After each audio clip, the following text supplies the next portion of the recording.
emzimkhulu wezorhatsha eJohannesburg siphethe zamahwacela nanzi ezijujileko.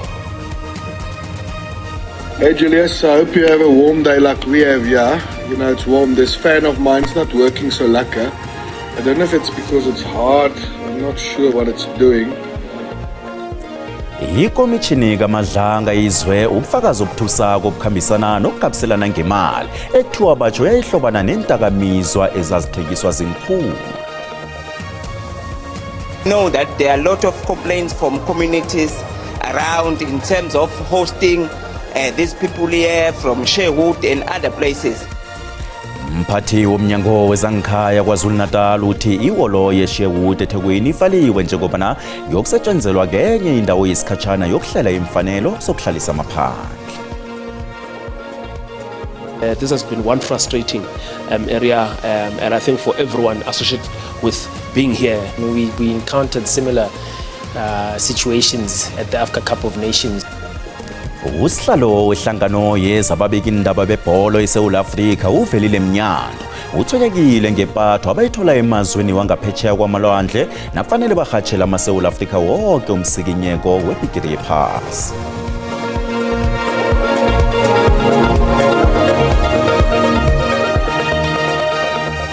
Siyakhuleka sitshaba sekosi sizakini ukusuka eAuckland Park eJohannesburg sanamukela ku-SABC1 endabeni zesiNdebele akwande.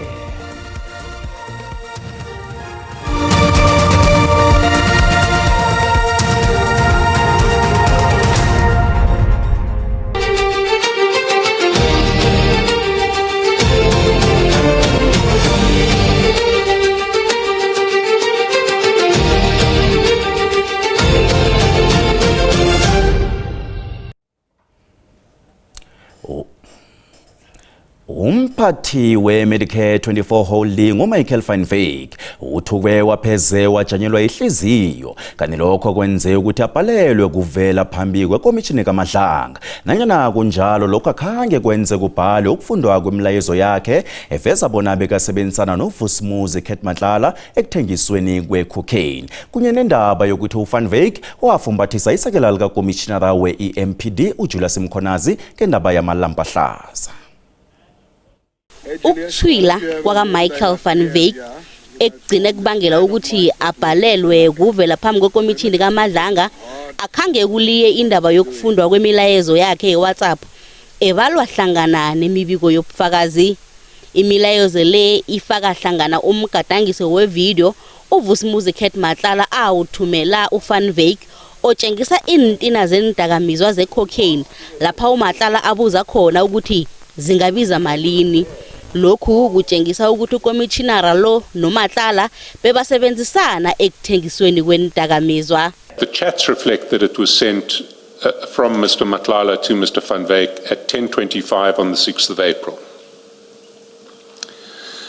At 10:26, Mr. Matlala sent Mr. Van Wyk a message saying, "Get me a good price." Indakamizwezi kuthiwa abatsho zibizwa ngeprestige begodu zinethwayo leCrown. Umlayezo onanyathiselweko utshengisa ukuthi indakamizwa ezinegama kunye nethwayo elifana naleli zamukelwa yi-Forensic Science Laboratory zinenomboro yecala likaBoysens. Nanyana kunokufana kwezinto kwecala lokutholakala kwendakamizwa eEratin nje abaholi bobufakazi abanabo ubufakazi obuphathekako ngaphandle kokufana kwegama nethwayo. What's the connection between those two? The one that is at FSL and the one that we see in the video, other than the logo? We have no connection other than the logo. Ikomishini ibuye yaphendukela endabeni yamalampa ahlaza lapho ekutshengisa khona umgadangiso wevideo uVan Wyk awuthumela uJulius Mkhwanazi afuna ihlathululo ngendaba yamalampa ahlaza ikibe ngakelinye ihlangothi uzenzela umoya ngemali okutshengisa ukuthi kwakunokuvumelana okuthileko lapho bazuza khona. Hey Julius, I hope you have a warm day like we have here. You know, it's warm. This fan of mine's not working so lekker. I don't know if it's because it's hard. I'm not sure what it's doing. Anyway, I have another one here. Let's put this one here and try this one. Oh, it's also hard. Gandu Mkhwanazi wawuphendula umlayezo loyo.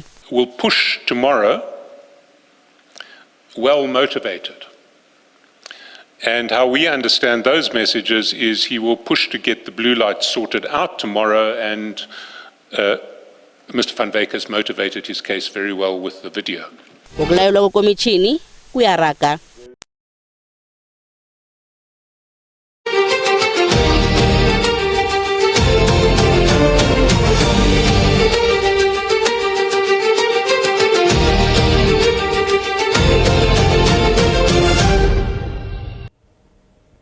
Umphathi womnyango wezangikhaya KwaZulu-Natal uSiril Mncwabe uthi ihholo yeSherwood eThekwini ivaliwe njengoba nayo yokusetshenzelwa kenye indawo yesikhatshana yokuhlela imfanelo sokuhlalisa amaphandle ekulungiselelwa bona abuyiselwe emakhabo eseTlhagwini eThekwini. Izinkulungwana zamaphandle malawa anganamaphepha ukuba selizweneli asiwe endaweni etsha lapho kuyokuragwa khona ikambiso yokubahlola ngaphambi kokuthi babambe eziyangikhabo. Imphathimandla zikateleleke bona zivale iSherwood ngemva kokuthi izakhamuzi zilile ngezempilo nokuphepha. We know that there are a lot of complaints from communities around in terms of hosting these people here from Sherwood and other places. But our special request is to say, can the community bear with us so that we'll process these people and make sure that they go to their countries.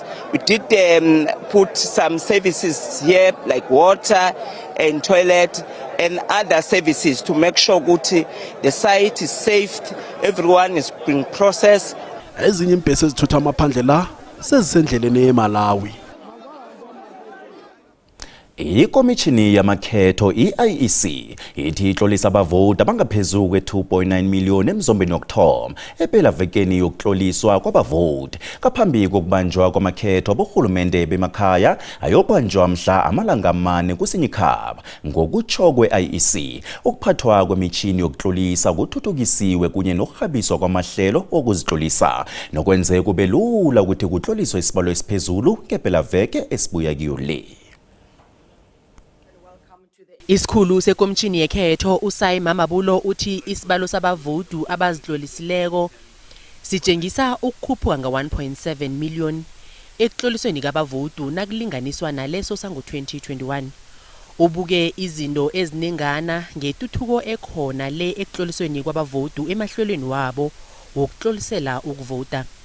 Over the 2 days of registrations, the Commission recorded 2.9 million registration transactions. This is an improvement from the 1.7 million transactions recorded during the voter registration weekend for the comparable election in 2021.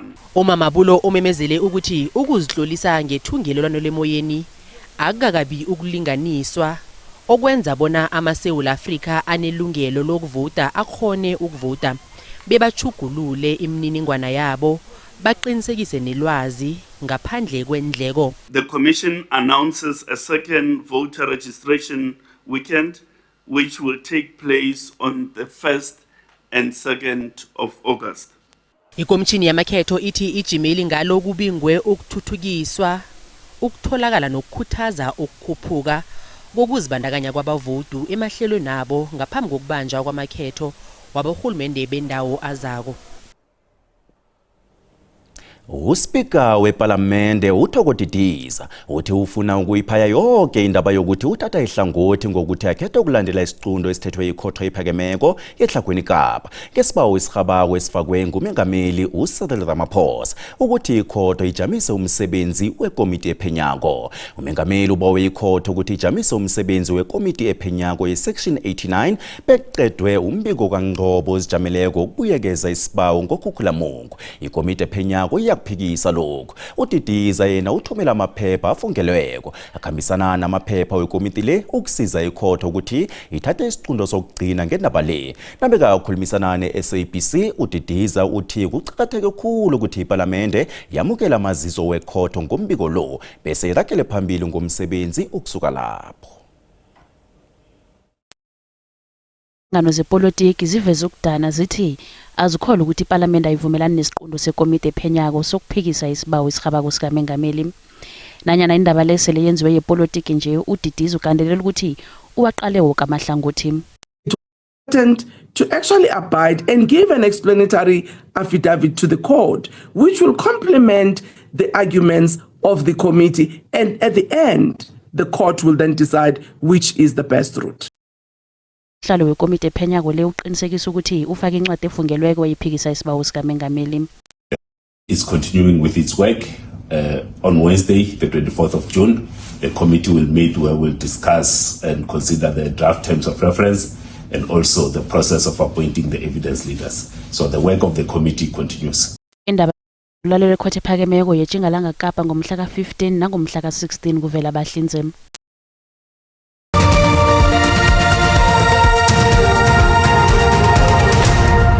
Siyakwamukela esigabeni sesibili sendaba zesiNdebele lapha ku-SABC1. Indaba lezi ziyatholakala enkundleni zokuthintana uthi @SABC Zindaba asirage nazo.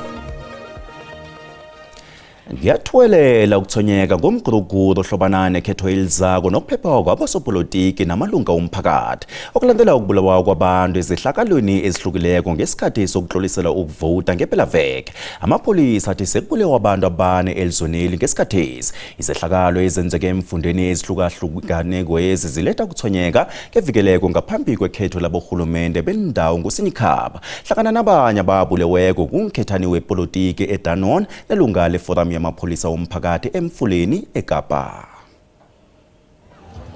Umkhethane Democratic Alliance udunyezwe wabulawa eDanon ngomgqibelo ntambama ngemva kwekambiso yokutlolisela ukuvota endaweni le. Ungomunye wabongazimba ababili ababulewe ngepelaveke. Hlangano lethi umkhethane lo ke wathuselwa phambilini nonyaka. In February, Sinovuyo came to me and said that she had been approached by an extortion syndicate who demanded 10,000 Rand from her or 1,500 Rand a month for protection, and that she had declined to pay this, that she had been repeatedly threatened. She then left the place where she stayed out of fear and stayed elsewhere for some time.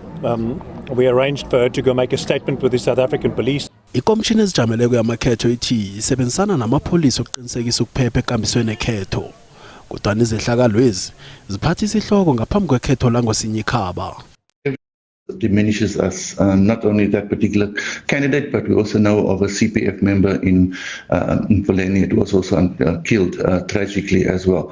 But yes, we work very closely with African Police Services through the Prof joints, who also pull in the local law enforcement, etc. Umjaphethe kaNgqongqoshe wamapolisa uFeroz Khashalia uba ukubekezelelana epolitikini njengoba nakulungiselelwa ikhetho laborhulumende bendawo nje. Amapolisa asaphenya malungana nokubulala kanti abonobangela abakaziwa bekube nje. Ekhasini lethu leFacebook siba umbono wakho malungana nesililo sokubulawa kwabosopolitiki ngesikhathi samakhetho. Nakumbono wakho uyalandela.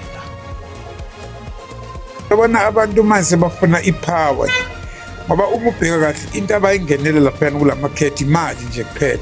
Into yokubanga ikhundla lezi amakhansela yiko kunje ngoba kubanga ikhundla, so mina umbono wami ngidane ngcono ikhansela manele apply njengasemsebenzini ofuna position mhlawumbe izawuphela lento nje sekubangwa inkhundla ukuthi ikhansela kuyoba ngubani ukuthi isichaba sizizwa njani akusabalulekanga lokho. Singilaba okhethwa nabo ebangakubetha phela mhathi nalabo benhlangano ezithize khumbula ukuthi iwodi eli1 mhlambe lifunwa izinhlangano ezi5 and ababona ukuthi wena uzoba ingozi bakudumuza msinyana.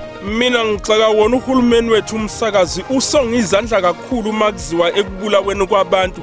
Kufanele ngabe sikwaqiniswa nomthetho mhlambe kwabuyisa nosigqibo sentambo uma ubuka indlela okwenzeka ngakhona. Umbono ngeumbukeli iSABC ayikazokuthwasa umlando ukuziphendulela ngombono umbukeli. Ikhotho kaMagistrata weJohannesburg izwe ukuthi usomabhizinisi wehlagwini iTjingalanga uBrown Mokgotsi walinga ukuthusela umakhelwane wakhe amahlandla amathathu ekutheni ajugulule istatimende ngokuthi uhlalaphi.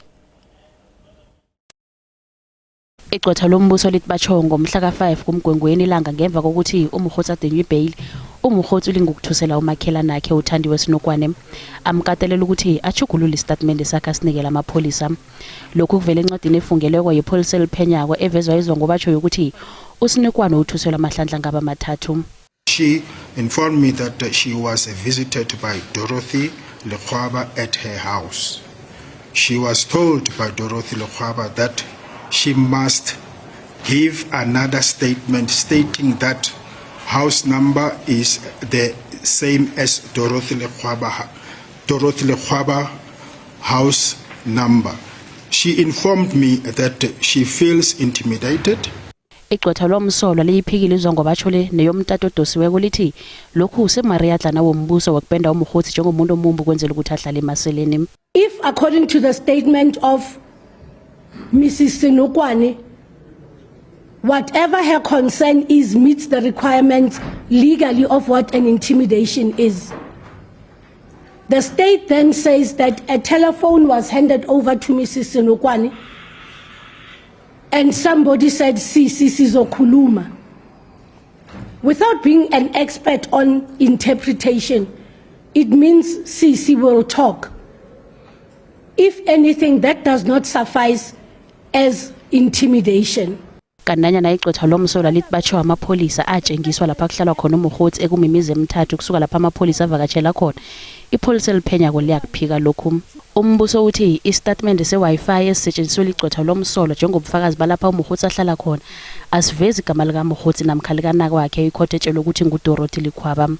When we look at this statement, the name of the applicant is not there, and also the name of the of Dorothy Lekhwaba is not there. Kodwa na umbuso ukuphikisile lokhu. Isiqundo sesibawu sebail sizokuthula ngomhla ka29 kumgwengweni.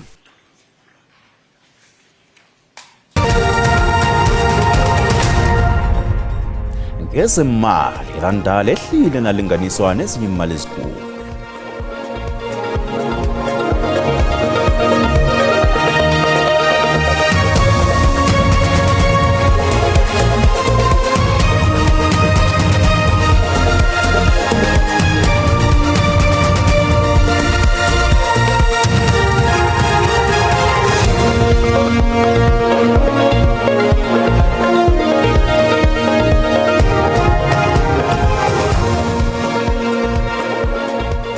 Ababikindaba bezemidlalo bathonyekile ngokudinywa ithuba elaneleko lokurhatshela abalandeli beBafana Bafana wonke umsikinyeko owenzeka ebhekeleni yephasi kunye nekampeni yeBafana Bafana. Bagalelwa nesibalo sabadlali kufanele babakhulumise.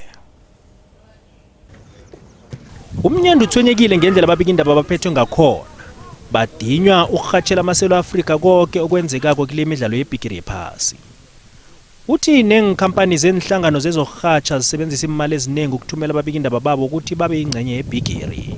We know that the costs have been astronomical to cover this tournament, and one of the first things that you are hoping for is that there will be access to the team, and this has been one frustrating area, and I think for everyone associated with being here, and I'm saying this based on the comparison to what is happening in other camps. If you go to the FIFA media platform, you find Netherlands that has just played yesterday having a media opportunity the following day. Ilunga leSAF Jaumazola Molefe SABC Sport mbikindaba ofike phambi kwabo bonke ababikindaba eMexico ukhapuhlekile.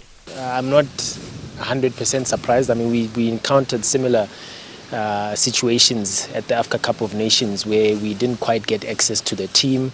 I mean, I'm not sure I understand the reasonings. I mean, depending on who you speak to, it's protocol from the coach not to sanction interviews. But we here to work. I mean, and also you look at your counterparts from other national teams at the World Cup with envy. Spain have an entire media base. Inside their training camp, they have a media base. Umlife uthi ukubhaja ukufikela nakabanye abadlali abathoma ukudlalela iBafana Bafana kukudima abalandeli beSouth Africa ukwazi.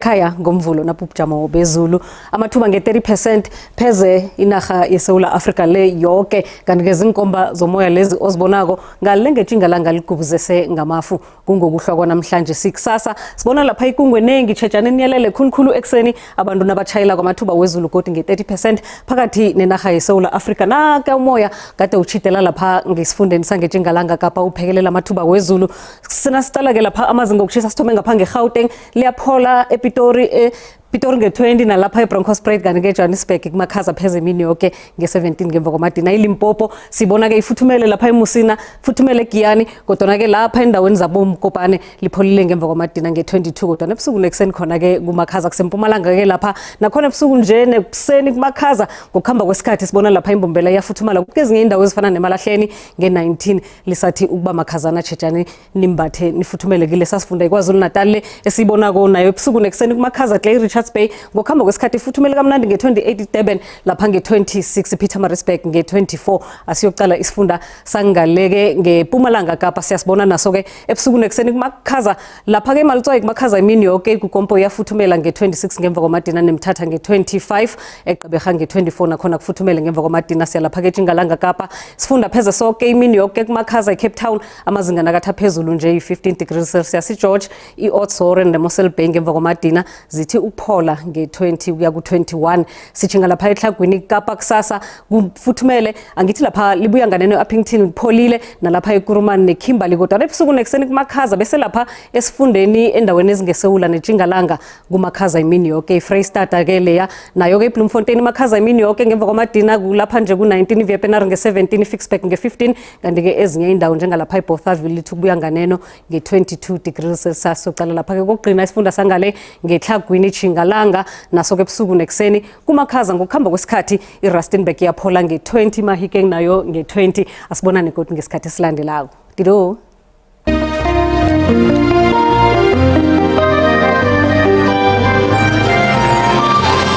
Bukele kwanamhlanje siyakuthokoza. Ukubongile.